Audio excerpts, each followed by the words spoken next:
Hi, back here again to talk about some dolls. If you happen to be new here, hi, hello, it's so good to see you. Love your outfit, by the way.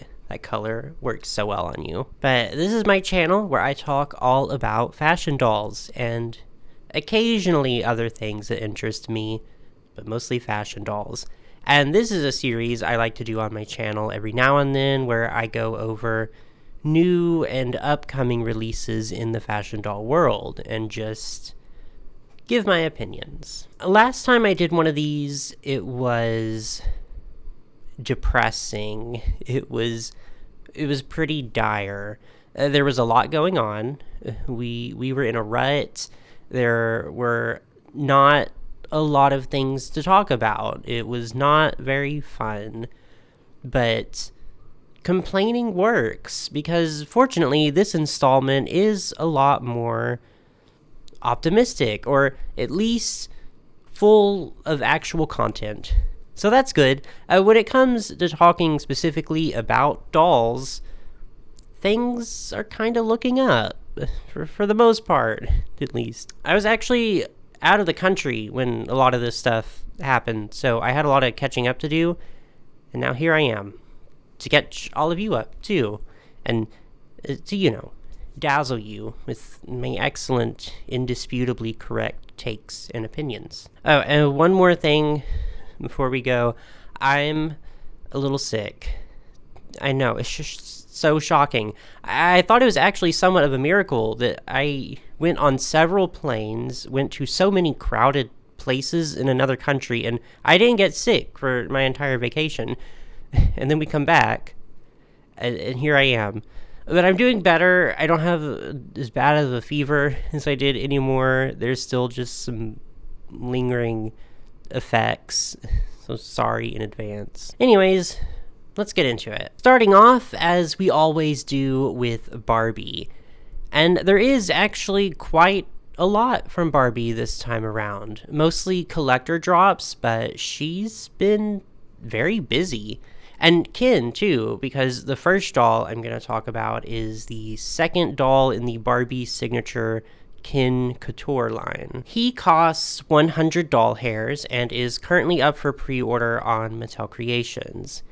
You may or may not remember when the first doll in the Ken Couture line dropped. I hated that doll quite a lot. I'm pretty sure I said it was one of the ugliest dolls from Mattel I'd ever seen. Maybe not those exact words, but I was not subtle in how I felt about him. This one is an improvement. He's not completely unpleasant to look at. He doesn't make me uncomfortable. I do hate those shoes quite a lot. Those are gross looking, but everything else is fine. Like it's fine. It's very standard, by the books, collector male doll clothing. Casual suit, sunglasses, wristwatch. It's inoffensive, but not particularly interesting to me. Also, $100 is a lot, like quite a lot. Too much, I would easily argue. Next, another Ken that dropped recently, the fourth doll in the Styled by Design series. Up until now, these have all been dolls that reflected specific designers, specific Barbie designers that worked under Mattel. This one, though, it's a collaboration with an outside designer, Kid Super. And, I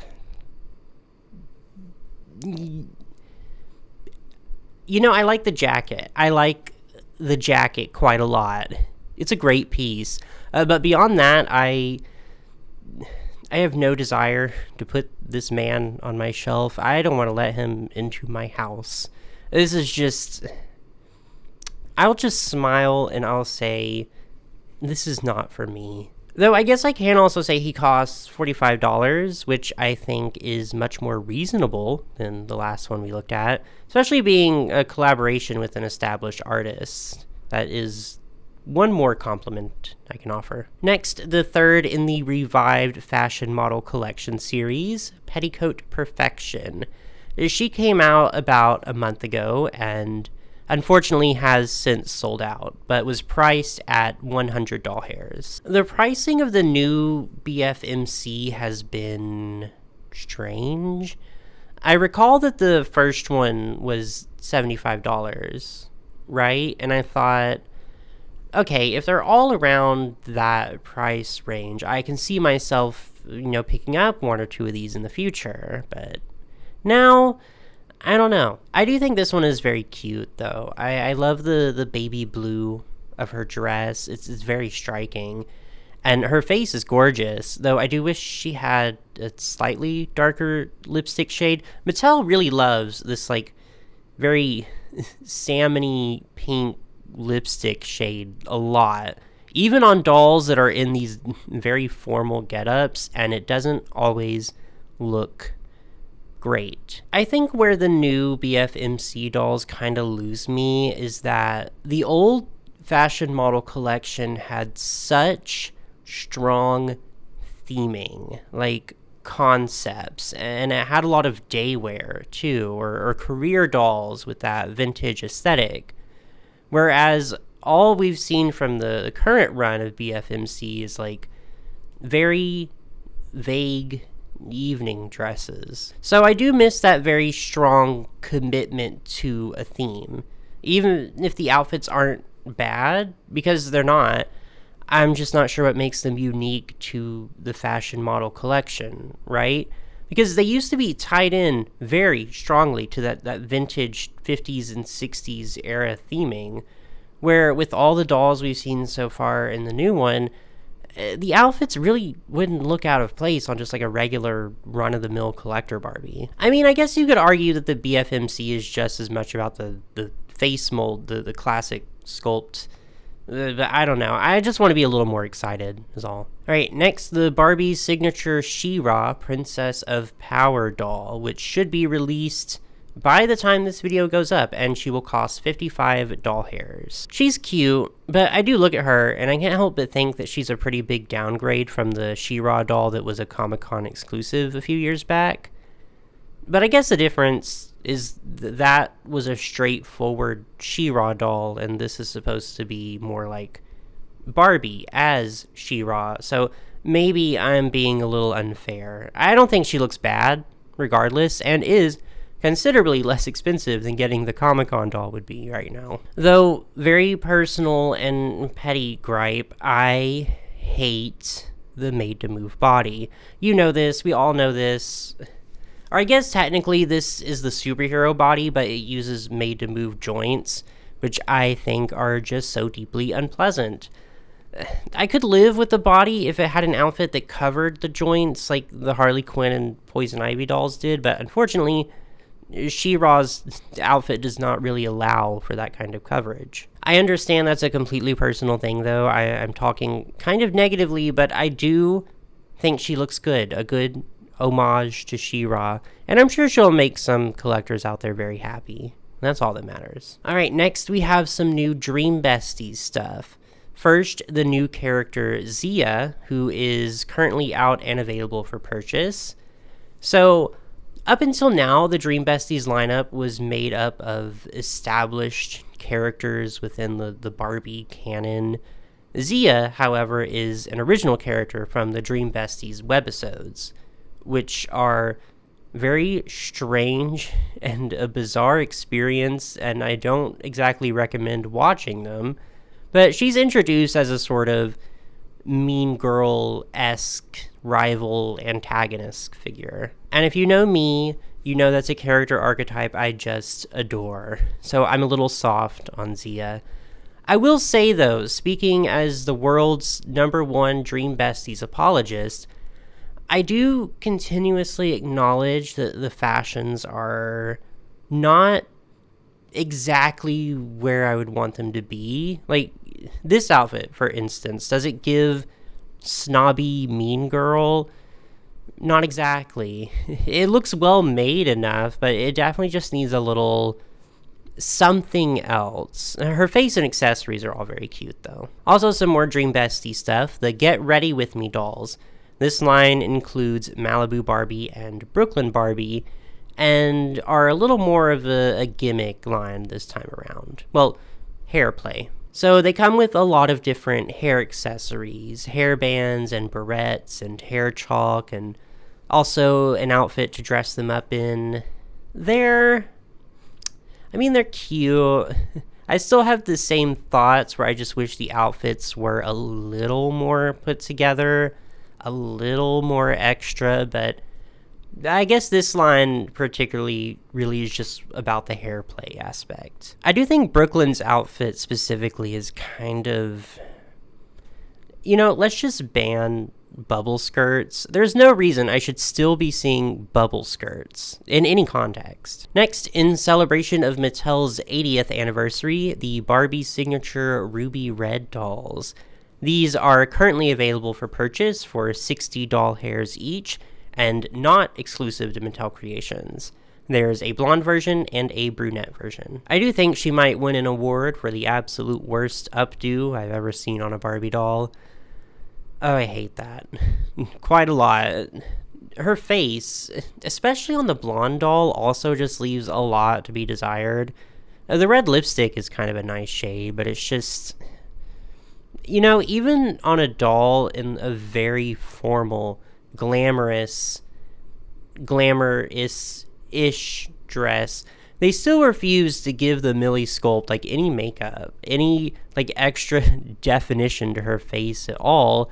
And at this point, it just looks silly. The dress is fine, though, I guess. I definitely wouldn't pay $60 for it, but that's me. All right, our last thing from Barbie. Also, in celebration of Mattel's anniversary, the Replay the Classics Enchanted Evening doll, which is intended to be an update to the 1960 Enchanted Evening gown. To which I say, Mattel, you need to stop. You need to stop with these references to past looks, because all you do is set yourself up.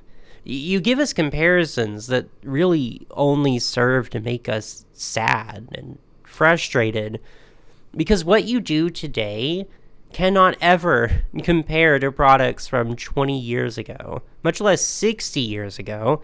And I do not say this with love. I say this with nothing but contempt and bitterness in my heart. Seriously though, why do they even bother? I struggle to imagine the kind of collector who actively wants to buy a remarkably inferior version of a product that was released years ago. And the thing is, Enchanted Evening is not even an incredibly complex outfit. It's a pretty simple dress, mechanically. So this doesn't come off like a modernized update. It just looks like exactly the same dress, but also worse and more cheaply made in every visible way. I can feel right now in my mind how shiny and crinkly and stiff that fabric is. If you really want the Enchanted Evening gown, you can go to eBay right now and buy one of the reproductions from the 90s that are far superior to this one and probably cost way less than this one will too. I guess I do have one good thing to say though, and it's that Millie does not look so bad here. See, with a little effort into matching a face up to the outfit and actually giving the face some color and some definition, it's a massive improvement. It's still not my ideal face mold for Barbie, but I will take what I can get.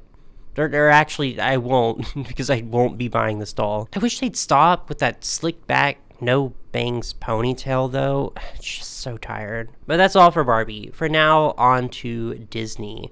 We have some new stuff from Disney Illy Forever for Moana and Stitch. I kind of feel like Disney Illy Forever has just nearly vanished from the public consciousness. I just never really see anyone talking about them these days. I guess I kind of see why. The past releases haven't been really wowing me. I thought they were cute, but I definitely haven't gone out of my way to buy any. And I more or less feel the same way about these. I have nothing snarky or rude to say about them, but I also don't particularly want them either. I do think where Illy consistently shines, though, is in the accessory department. The accessories are always really cute and really well designed. So props and flowers to whoever does accessories for these dolls, because I always think they're genuinely like pretty impressive. Another thing from Disney, a collector's release, Mattel collector's release, actually, a 2-pack with Mother Gothel and Rapunzel for Tangled's 15th anniversary.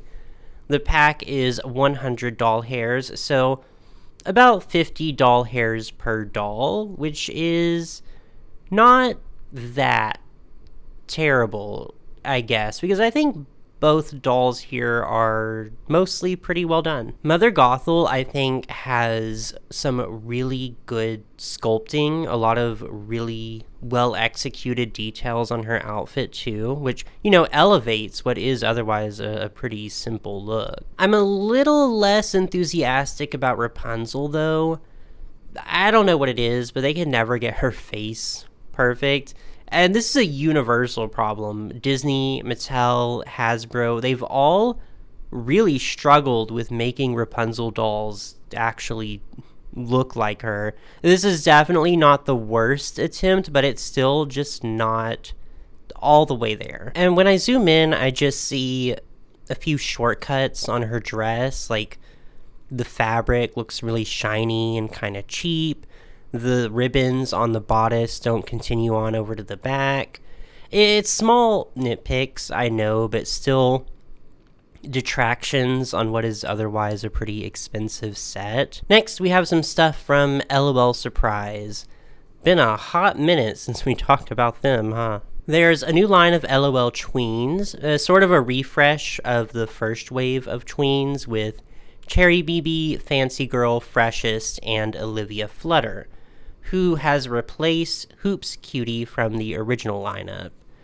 Hoops did get a second doll with the Costume Surprise line, which I hope is the reason she didn't get another doll here, and not any other reason. I think this line is really well done, though. It feels like a return to form, almost, for the tweens, because the past few releases haven't been terrible, but they definitely weren't at the level that the tweens were at when they were at their peak, right? They just lacked a certain amount of charm, but I think they are well on their way to recapturing that. The concepts are strong, the clothing pieces are nice and well made for the scale, and the looks have a lot of personality, which is all I can really ask for, so I like these. Another line we haven't discussed in quite some time, LOL OMG. They're coming back with a collaboration, nonetheless, with the Powerpuff Girls. First officially revealed, actually, on the Powerpuff Girls Instagram. And they are, well, when I first heard we were getting Powerpuff Girls LOL OMG dolls, I was so excited. Because truly, LOL OMG is just the perfect doll line for it, right? Their faces are actually, literally, so perfect. So I'm just a little confused as to why they decided to not do the standard OMG face-ups with just maybe some alterations for the inner eye colors. That would have been perfect. That would have looked great. Maybe they just need to grow on me. I don't know. Some other people have also pointed this out too, but their outfits, well, they're obviously references to that cutaway gag where they're all teenagers, which is fun. But the outfits themselves are recolors of past dolls. Trendsetter, Skate Park Cutie, and Wildflower. They just straight up reuse those patterns. And I actually can't think of any other doll line ever doing something like that. So it's all just a little weird. A lot of strange decisions I don't entirely understand. I'm not completely turned off. I might still want them. I'm just a little perplexed. Now some stuff from Monster High. 2 new Skeletor dolls. First, the Lost Boys Skeletor doll. So I have to admit that I do not know anything about Lost Boys, except that I know that my mom really loves it. That's where my knowledge of Lost Boys begins and ends. So, I don't know. I don't feel particularly well suited to judge this doll. Speaking purely as an outsider, I can tell that the designer had a lot of fun with this one, that this was clearly a pretty fulfilling personal project. So even if it doesn't appeal to me, that's nice, but it doesn't appeal to me. I mean, I think the hair could have been a lot better executed, especially because I looked up images of the character that this doll is based on, and it doesn't even look like that, even a little bit. But if any viewers out there are big fans of Lost Boys, I'd love to hear your thoughts. If you like the doll, if you think it's a good homage to the movie. And another Skeletor, this one for Megan, which I am a little more familiar with, though truthfully, actually, I still haven't seen the movie, but I do know Megan, just as a pop culture icon. And I think the doll is really cute. It's a great choice for a Skeletor, too. And not that the last one wasn't a great choice or anything, just that this is an especially great choice, just optics-wise. She also has an interesting mechanic where she has a faceplate that comes off, and underneath it's all, mechanical and robot-y, which is cool. But I especially like that when she has the faceplate on, it just makes her look so slightly uncanny. Feels very appropriate. So I think overall a pretty well executed doll. Again, speaking as an outsider. I should warn though, I didn't buy this doll, so I can't speak to it, but I have heard of a few people saying that the face paint on their Megan dolls wasn't sealed and is already chipping off. So if that is happening on a large scale, that is a very unfortunate quality control issue from Mattel. Next, a few things from Bratz, who have also been very busy lately. First, the Scorchin' line, which is a budget line costing 15 doll hairs each. And really, truly, I think these are everything that a budget line needs to be. Cohesive, simple, but well executed looks, a strong concept, and excellent faces. Really, facially, all four of these dolls are so gorgeous. I love that they're trying some unique things with like the signature Bratz style too, like Chloe's white eyelashes or Jade only having defined bottom lashes. A very, very strong line from Bratz, especially for the price point. My only complaint, Jade's ugly shorts. I'm sorry, I know some people like them, but you won't convince me to like them. And I love Jade. She's my girl through and through. That's why I say these things to her face, because I love her and I want her to do better. Next, a more deluxe line, Stylin'. These are at a higher price point. I think $30 is what I was hearing. And each of the dolls comes with an oversized t-shirt that matches the one the doll is wearing. They are, from what I've seen, pretty controversial. And I see why, but that's actually what I like about them. I think serving looks that are pretty divisive and experimental is just what Bratz is all about. So I commend them for, taking it there and putting out fashions like this. And regardless of how you feel about this particular aesthetic, it's perfectly valid if you don't like it. It's definitely not suited to everyone's taste. But you can at least say that they committed to it and delivered some strong, very well thought out looks. Also, really well made clothing pieces too. One criticism I can offer is that I wish Sasha's outfit had something extra, just like a statement jacket or something, because her outfit just looks a little lacking compared to the others. But overall, I think this is another pretty good showing from Bratz. Okay, I guess I do need to talk about the Gentle Monster Bratz release. And this entire fiasco happened while I was out of the country and not at all tuned in, so forgive me if I get some of the details wrong, because they weren't exactly clear about all the details. But if I recall, this doll itself was $80, but only available as an add-on purchase at 4 physical locations on all of Earth. So you had to buy a pair of glasses from Gentle Monster at one of these locations to buy the doll. And Gentle Monster glasses, if you don't know, typically cost around $250 to $500. There was a bundle you could purchase directly online through the Gentle Monster website, but it cost $430 and, obviously sold out pretty quickly. If you are familiar with Gentle Monster, then you know this is pretty par of the course for their collaboration products. They are a brand that really values exclusivity, or rather the consumer base values exclusivity.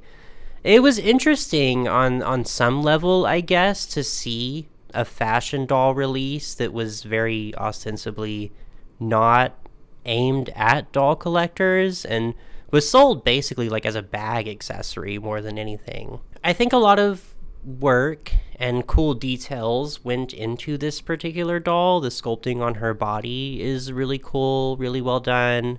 I love her face, and she does have outfits. She has a lot of outfits, actually. Correct me if I'm wrong, but there were a lot of outfits that were sold like basically as keychains, but she could wear them. That aside, I just do not feel very strongly about her, one way or the other. Like, it's definitely not a doll I'm gonna go out of my way to track down and pay almost $500 for. And I actually do like some of Gentle Monster's stuff. We own some Gentle Monster products. I'm not anti-Gentle Monster by any means, but I do think they do too much sometimes with their releases. I hate artificial scarcity. I hate using FOMO as an advertising tactic. And I hate the concept of making something ridiculously expensive simply because it's difficult to buy or because it's made in small quantities. So that's where this release loses me. She's a cool doll, fun, unique, well designed, but she's certainly not special enough to justify all of that, in my opinion. But if someone did track her down and buy her and they love her, then that's perfectly valid. All the power to them. Just, for me, it's not worth the hassle or the money. And our last category on the docket, Rainbow High. First from them, the Rainbow High Littles Fantasy Fairies collection. Yeah, I still hate the Littles a lot. Alright, next. The Rainbow High Junior High Rock Band line. So, historically, I also haven't been very nice to Junior High either. I've never liked them. But maybe I owe them a little bit of an apology. First off, I think the updated face molds look so much better than what we were working with before. They are still very Gremlin-esque, but better. And I think the fashions are very cute too. They do actually look a lot like what you would imagine a junior high rock band wearing, right? It's like an age-appropriate sort of fierceness, which, I don't know, I find that very endearing. So, junior high, I'll give you this one. You win this round, for once. Alright, last thing on our list, a new line of budget dolls for Shadow High. The first time we've seen Shadow High in a very, very long time, too. These will also be $15, I believe, and being a budget line, they lack most of the articulation that, standard Rainbow High dolls have, or Shadow High dolls have. I like that there was an attempt to give them some unique outfits, as opposed to just scaled down budget versions of their regular ones. Obviously, they're referential to their first dolls, but just different enough that they can be considered unique. And there's some pretty good pieces, too. I'm personally just really uninterested in Rainbow High budget dolls, but I'm sure they'll appeal to some other collectors. And that is everything that I had on my list for today. As always, thank you so much for watching, and it is now, of course, your turn to go down there in the comments and let me know all your thoughts. Tell me which dolls you're most excited for, which ones you're getting, which ones you already got, and also which ones you're not getting. because I do support being a hater, as long as you keep it civil and you keep it cute. But when you're done with all that, just be sure to like and subscribe for any future fashion doll content. Now go out, get those dolls.